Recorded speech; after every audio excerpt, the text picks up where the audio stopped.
That'd be the backup. Okay. So, all right, one's in there, ready to go. So that's the second one. And I think I will. It's only 1/3 of the CLI. In comparison, you're seeing way more than CLI. You can miss a trivial amount So I also of the hermitage. Do the same thing as you guys. Fine. In fact, it's approaching. is it automatic? Yep. And it's going to be beautiful tomorrow, and the hermitage will be open. And when it's done, give me somebody call. All right? Yeah.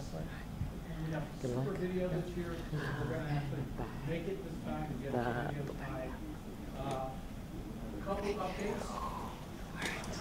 Our nuance for this year is that once we wrap up our talks tonight, At some point, you're we're going to have all of the systems folks that we could get to hang around, and so you can meet the designers. I've talked to the PC Squared folks. They are tirelessly working to get the system configured for tomorrow's practice session. If they can tear themselves away, they'll be here. Otherwise, they won't. But I know we have DOMjudge, we have Mushak, and we have Caddis who have committed to be here. And so we'll have sort of a very informal come and go. We've never tried that before, so we'll see how it goes. The next thing is, this is the published, anticipated schedule. Tomash, our second speaker for the evening, is telling me that he's currently developing and that he'll be here before the evening is over. So if you believe that you're the third, fourth, or fifth talk, you may be moved up one. So just be ready for that. As soon as Tomash gets here, then we'll work him into the schedule. Just-in-time development. Tomash's project, My ICPC, is a real-time visualization of the data stream from the contest control system that you can customize. So very similar to what we saw from the auto folks last night, but this one's actually going to be in production Wednesday, Tuesday during the actual competition. So you'll be able to go to My ICPC and say, I want to follow just this team, or I want to follow just this region, or I want to follow just this problem, and see how people are doing. That's enough of hearing from me. Keith, why don't you come up, we'll get you mic'd up. So this just goes to the camera, so it's not going to amplify your voice, so we still need you to talk really loud.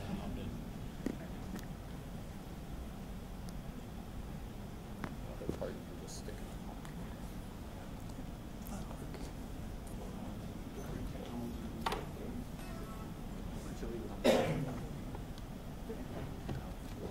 so much to move around. Very sad. My laptop fell off.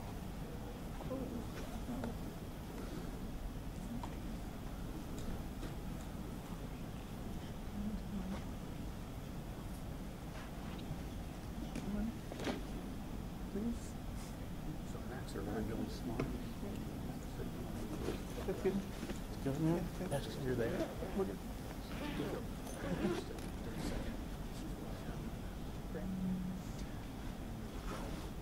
All right. My name is Keith Johnson. Dr. Ryan Stansfer was also part of this a little bit. He's really the motivation for what I've done here.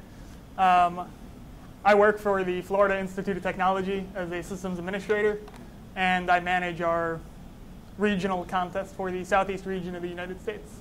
I've been doing that for 2 years now, and, well, I like to automate things. It makes my life a lot easier. So let's just get started. A little bit of background. Like I say, we run contests. Ryan is the regional contest director. Our region, I believe, is somewhat unique. We have 3 sites. We do it over the internet. So Florida Tech has a site. I believe Georgia Tech was one, and same with University of West Florida. And we do it across the internet. The servers have typically been at Florida Tech. In the future, we're probably going to change that a little bit. But we'll get to that in a moment. And we also support classes with programming projects. And there's a little bit of an overlap here because there's an advantage to grading programs instantly, running them and evaluating them. And a programming contest type system lets you do some of that. So there's a little bit of an overlap, and that's sort of, we'll get into that. So at our region, we use DOMjudge. That decision was made before I started. I think it's a great decision. I've been very pleased with DOMjudge. It's web-based. You don't need a client. It just works on pretty much any client system. So if we run a practice contest, we don't have to make sure they have the software installed or ports configured or whatever. It's open source, so I've made a bunch of modifications to it. A bunch of them have been merged upstream. So we've improved DOMjudge based on our contest experiences. And it's just built on common tools. It's friendly to administer. Most admins will know about Apache or MySQL. So you don't have weird nuances, and if there are problems, you can find answers a lot easier. And I really do want to thank the DOMjudge team for their work. It's made our contests really smooth and easy to run. So for those of you who don't know, DOMjudge looks something like this. You have a bunch of clients and the teams. They talk to one master server, which is just MySQL and PHP, basically. And then you have some number of judging machines. And the judging machines actually compile and run the source code. And they return the results. So that's the basic architecture. And our primary goal is to just have a one-click, here's a programming contest. All the servers are set up. They're all configured. Everything is perfect. And you just click a button, and everything happens. And so that's what the goal of this is. And I think we've come pretty close. But first, why do we want to automate?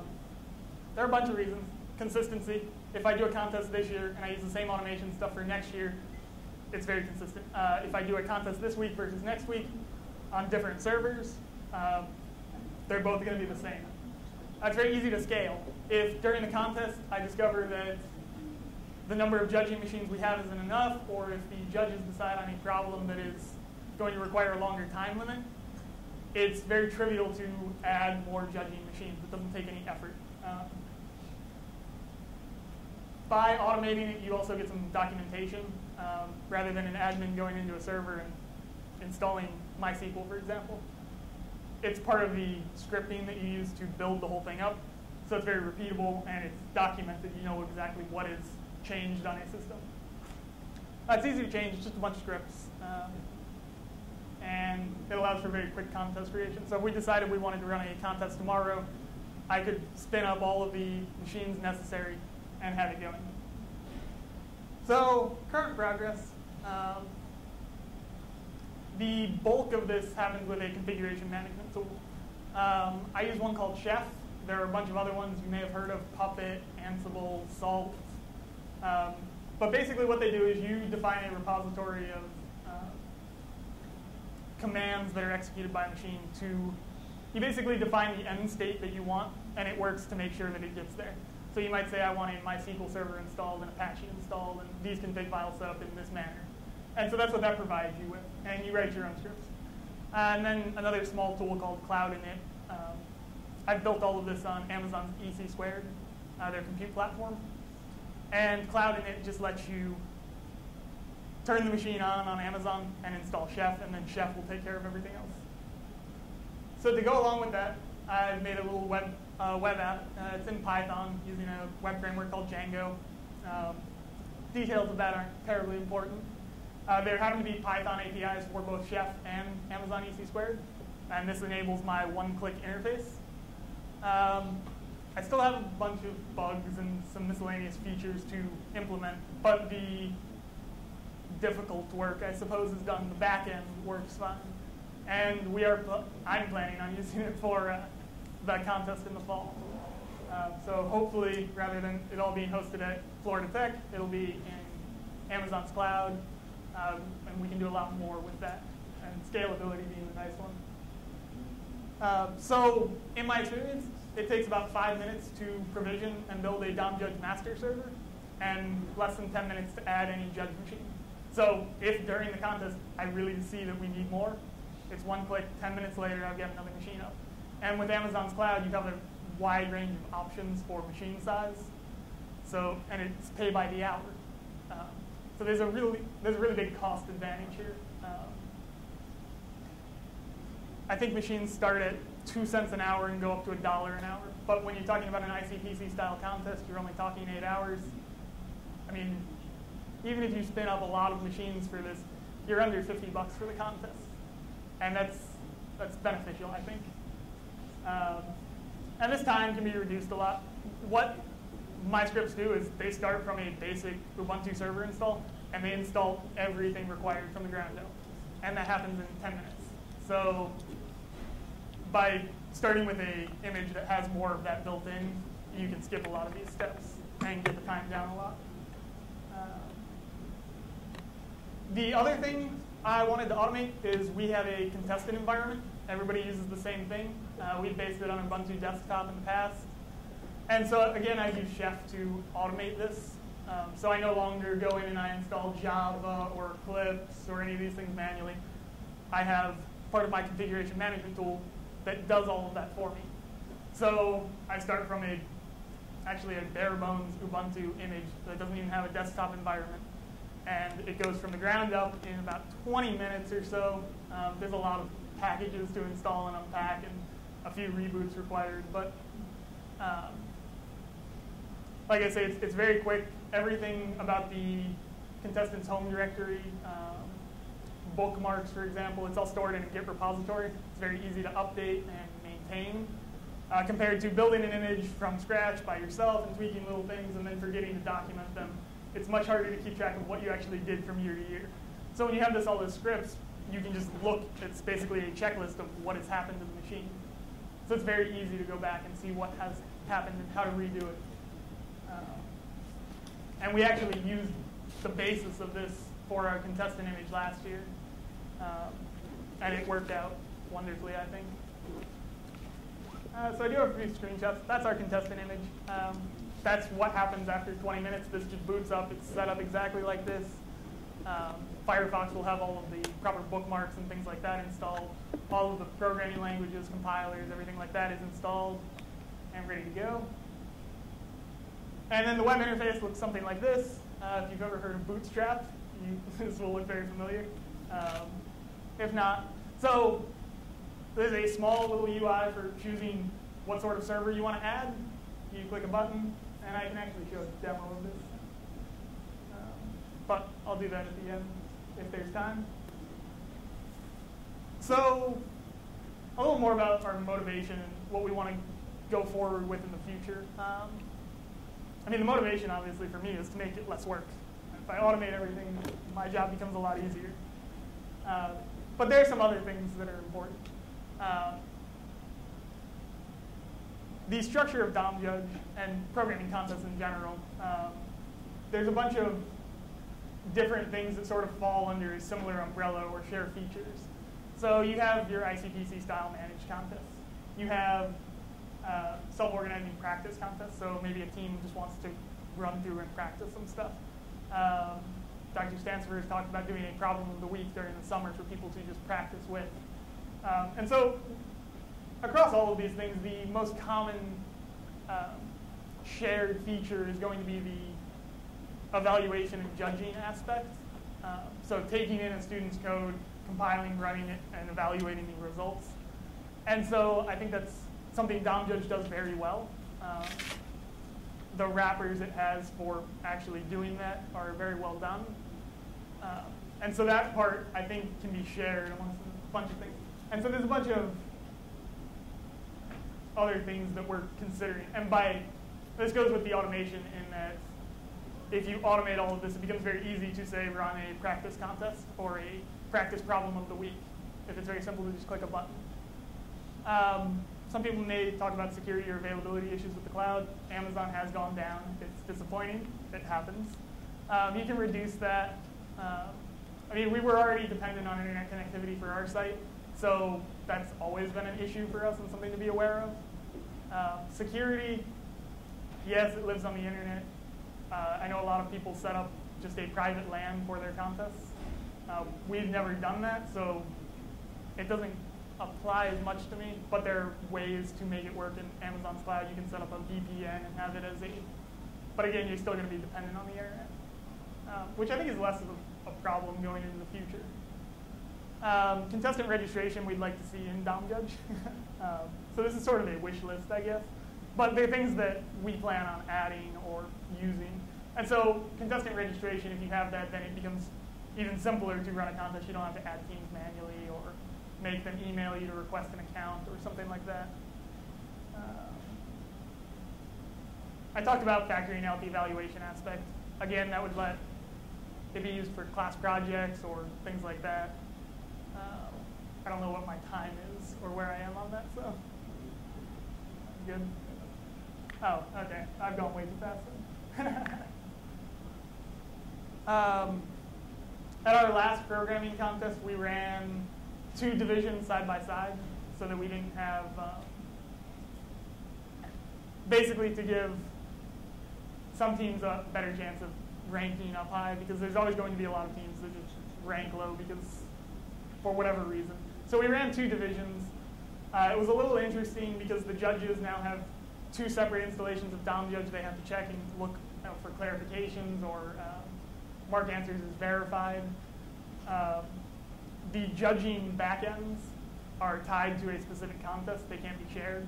So you basically duplicated a lot of the infrastructure. In the cloud, this would not be as much of an issue. With physical servers on site, it becomes a little more of a problem. But sharing judges also becomes interesting if you want to run a long-running contest where you don't need the full evaluation power the whole time.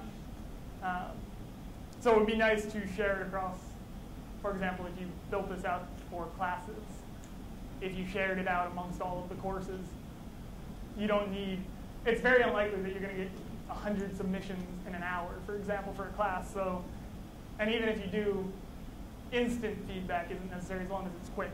So the judging machines could be shared, and with automation, I think we can get towards that. And the cloud isn't really cost effective if you want to run something for a long time.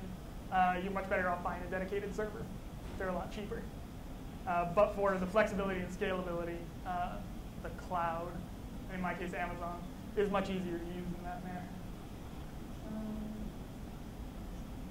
One other thing we'd like to add to this automation is some sort of problem archive. I know there are a bunch of websites that already do this, but basically it'd just be a repository of problems with test cases. You go in, you pick some, you say I want to run a contest with these problems. It starts up DOMjudge, installs everything, loads the problems in, and lets people start registering and submitting things. And there are a few issues with that. You don't want random people to be able to go start a contest and download all the test cases. So you basically have to lock them out of the administration interface. And so you would really only get, with DOMjudge anyway, the permission system isn't there to allow someone to do clarifications only and not see test cases. So in that case, you would have to basically bar them from that. And so the only permissions available are team, really. And I don't think that's an issue for the sort of things that this would be used for.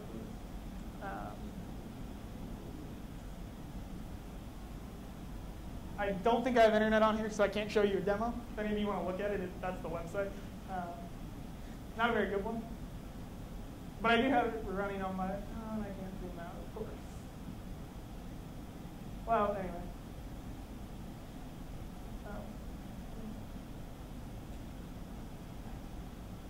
So this was the interface I have, and I actually started up a few instances earlier today just to make sure that it was still working, in case that I could do a demo. Now I can't, but.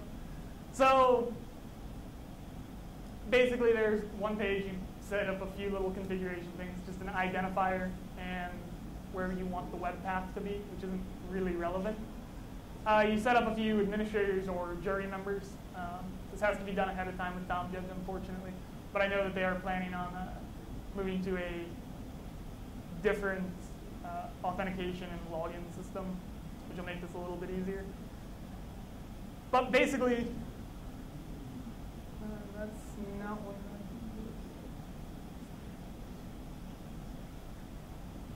So this would be the basic process. I can't do it because it won't connect to Amazon, of course.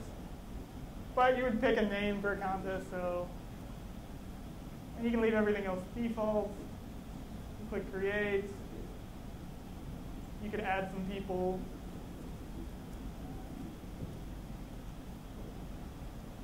Set whether they're an admin or not. If you're familiar with DOMjudge, there are basically 2 roles there, jury members and admin members. So you can set up people as jury or admin. And then down at the bottom, you would just say create a new server. you pick the size, and this corresponds to the Amazon EC2 sizes, and they vary in memory and CPU cores.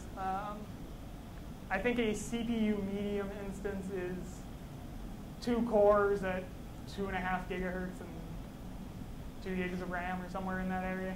And they go all the way up to 24 cores with 90 gigs of RAM. So you can really scale it to whatever size contest you'd like. And I know DOMjudge recently got a feature added for better utilizing multiple processor machines. So you can run, so if you have a quad core machine, you could run 3 judges on it, for example. Most programs are only single threaded, and it would contain them to a single CPU core. So you get a little more bang for your buck that way. Otherwise, these instances don't make any sense at all. If you went with an extra large one with 24 cores and you were only using one of them, it'd be sort of a waste of your money. So basically, you would add a server. You would wait a few moments. Page would break. That's because it's trying to load assets from the internet. Will it actually work? No. I apologize. Lack of internet sort of breaks things. But what would happen is there would be a button over there that just says start the machine. You would wait a few minutes. So these are cached pages. So you can just come in here and delete them, add them. You get the link to DOMjudge. It's sitting here. I can't interact with it in any way because, of course, this is just a cached page.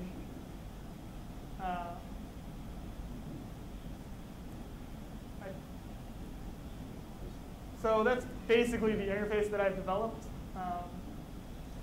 Like I say, it still needs it's a little more than one click at the moment. But it is far simpler. I don't have to think about what actually has to be done on a server to make it ready. And so, does anybody have any questions or comments? Yes? My first question is, it is very important during the contest to guarantee that different submissions get exact same processing power. Right. How do you guarantee that based on Amazon power?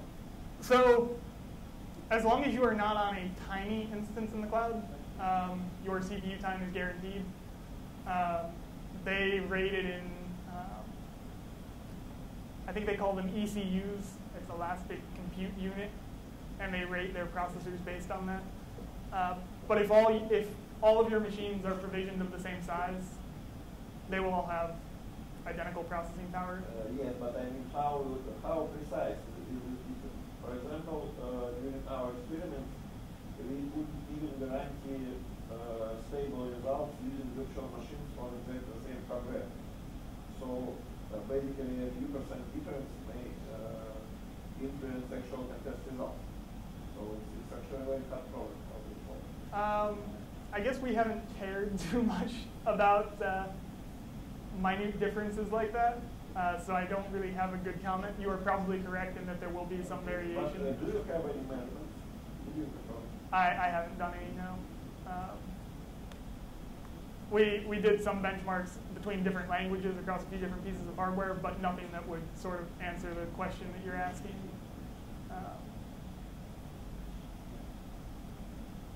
Anybody else? Questions or comments? If I may, another question. Yeah. Can you briefly compare your system with similar ones? For example, for Forces, eJudge, or others? I don't have much experience with any of the other ones, to be honest. Really, this was built out of my desire to not administer the contest as much. It's really interesting because these are basically there are solutions for these problems, and maybe your solutions are better, but it's hard to say. Right. I mean, in the future, we'd like to tackle a bunch of those problems I was talking about, but right now it was really about instantly having DOMjudge up and running. And so it's very focused on DOMjudge. This is what I'm talking about. There are many systems which are all instant contests. Right. And it's interesting how we differ from them. I guess just that it's based on an open source project, which is maybe advantageous, maybe it's not. Like I said, I don't really have any experience with any of the other ones. What it is? Yeah. I would agree because I've made a lot of customizations. But other systems are open source too. I haven't seen, and like I say, I'm not familiar with any of the ones you've mentioned, but I haven't seen one where the whole thing is open. And as I mentioned earlier, DOMjudge seems to have a really good evaluation running side of the. It jails the programs very well, enforces limits nicely.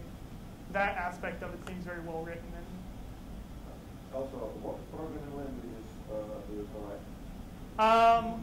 we support 11. C, C++, Java, C#, Ada, Python, Haskell, Scala, a couple more. Fortran, and Lua, and I see the compiler scripts being checked in a repository. yes, so, and we used those all at last year's contest. I don't believe anyone actually submitted anything in Haskell, for example. So we have a judge who writes in Haskell. That's a great step. And DOMjudge makes it pretty easy to support new ones as long as you have the software installed on your judging machine. Yes? How easy is to add from the programming language or your Well, so that's really about DOMjudge. To add it into my automation, it's very simple. It's usually you just add a couple packages that have to be installed. On the DOMjudge side, there's a compile script. It's just a shell script. They're rather simple. Most of them are 10 lines. How you can ensure security for example what solution does not open extra files, does not use extra functions. So because for example we in DOMjudge we in open system DOMjudge have several problems with C# because it's not appropriate security mono C# because are using So how we are solving in similar programming tools security problems? So again, the security thing, this really comes back to DOMjudge. My thing really just automates setting up DOMjudge. DOMjudge handles all of the security of permissions, and I guess. Okay, I can add a bit. So, okay, I'm one of the developers of DOMjudge. So, or design philosophy is the system itself is completely language agnostic. So we make a security solution that kind of completely wraps around everything that the language provides, which has maybe one which we call a disadvantage. For example, if you run Java or C#, also the whole virtual machine actually gets wrapped into the security solution. So it means that any kind of, for example, memory used by the virtual machine is deducted from total memory usage you can use. But it provides a total, so ch root, it does like, it does all of this stuff kind of. I can sum up the kind of things we do, but maybe that's I can explain it if you want to. This is a great conversation for our coming Yeah. show. Yes, exactly. I think so. So when we're done with our talks, we're going to stay and just talk about systems. Yes. You were talking about installing theme images as well. Yes. At least looking at our situation, we would not use them for a year. And then boot them up again, and with all this, especially Ubuntu has exchanged half of the packages with a newer version or more. Doesn't this break every time you use it? That's one of my experience. It's actually been pretty resistant to that, I suppose. So, like I said, I built it up with Chef, and Chef is the configuration management tool. And so you basically specify a bunch of packages you want. So the compilers and all that stuff, they have very standard names. So that stuff doesn't usually have to change.